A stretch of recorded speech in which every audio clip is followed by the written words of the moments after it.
Shalom semuanya.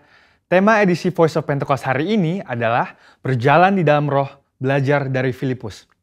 Kita akan melihat contoh dan ciri-ciri orang yang hidup di dalam roh dari kehidupan Filipus yang mengalami pertumbuhan rohani oleh karena ketaatan dan kesetiaannya dalam mengikuti firman serta tuntunan Roh Kudus. Ciri pertama orang yang hidup di dalam roh adalah mereka penuh dengan hikmat.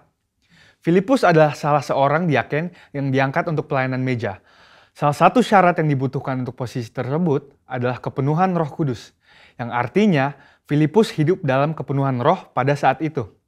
Hal ini penting bagi orang percaya karena orang yang dipenuhi Roh Kudus akan menjadi orang yang efektif di dalam pelayanan sesuai dengan kebutuhan yang ada. Ketika hikmat diperlukan, maka Roh Kudus akan mengaruniakan. Ketika keberanian diperlukan, hal itu pun akan disediakan. Ketika kuasa kesembuhan atau mengusir roh jahat diperlukan, maka kuasa itu juga akan dinyatakan. Ketika kita penuh dengan hikmat, Roh Kudus akan menuntun dan membimbing kita sehingga apapun yang kita perbuat akan dibuatnya berhasil dan sesuai dengan rencananya.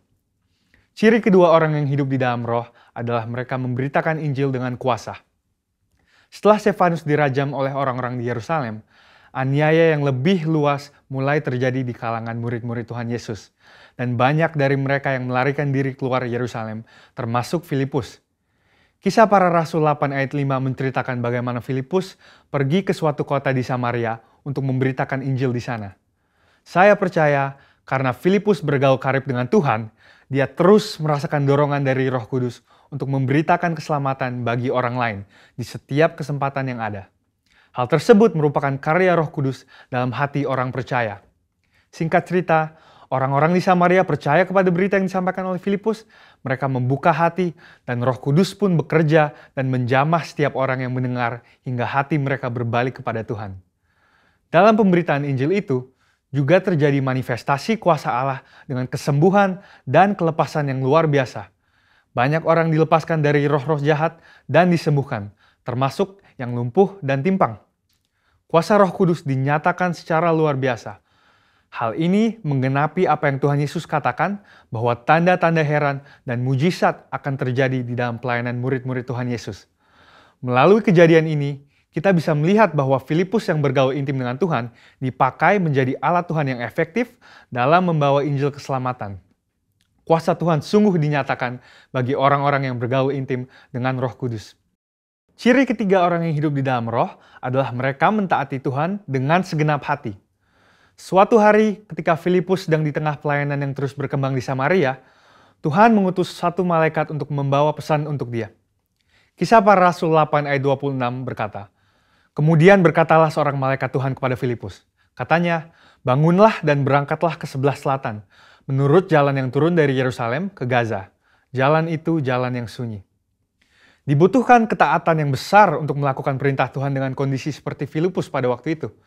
Filipus bisa saja berpikir bahwa pelayanannya masih sangat dibutuhkan di Samaria, atau belum ada orang lain yang bisa menggantikannya untuk melayani di sana.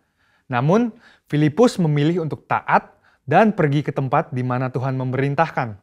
Tanpa diketahuinya, ternyata saat itu ada seorang bendahara kerajaan dari Ethiopia yang sedang dalam perjalanan pulang ke negaranya. Dia seorang penganut agama Yahudi yang pulang dari ibadah di Yerusalem dan saat itu sedang membaca kitab Yesaya. Filipus dituntun oleh Roh Kudus untuk mendekati kereta pembesar itu dan menanyakan apakah dia mengerti arti dari ayat yang dibacanya.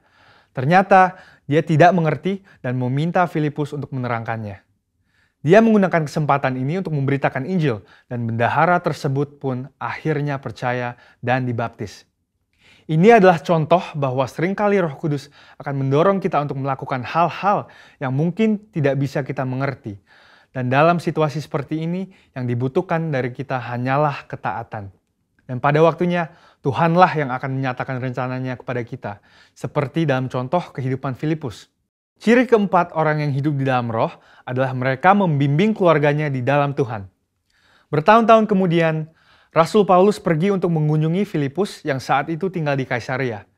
Kisah Para Rasul 21 ayat 8-9 menyebutkan bahwa dia mempunyai 4 anak yang mempunyai karunia untuk bernubuat. Mungkinkah kehidupan rohani dari anak-anak Filipus yang demikian timbul dari hubungan yang jauh dari Roh Kudus? Hal itu tidak mungkin. Anak-anak Filipus hidup intim dengan Tuhan dan mereka bertumbuh dalam kerohanian yang luar biasa.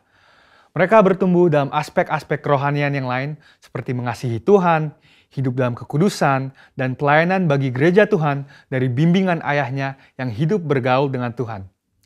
Kesimpulannya adalah bahwa iman kita tidak akan berkembang dengan sehat jika kita tidak mengandalkan firman Tuhan dan Roh Kudus. Sebab kehidupan yang intim dengan Tuhan harus dibangun secara intensional dan harus disertai dengan disiplin rohani dan hati yang lembut sehingga orang lain pun bisa merasakan dampak dari kuasa Roh Kudus melalui kehidupan kita. Saudara, untuk penjelasan lebih lengkapnya dari tim teologi kami, jangan lupa buka link yang ada di atas atau scan QR code yang tersedia. Salam integritas, Tuhan Yesus memberkati.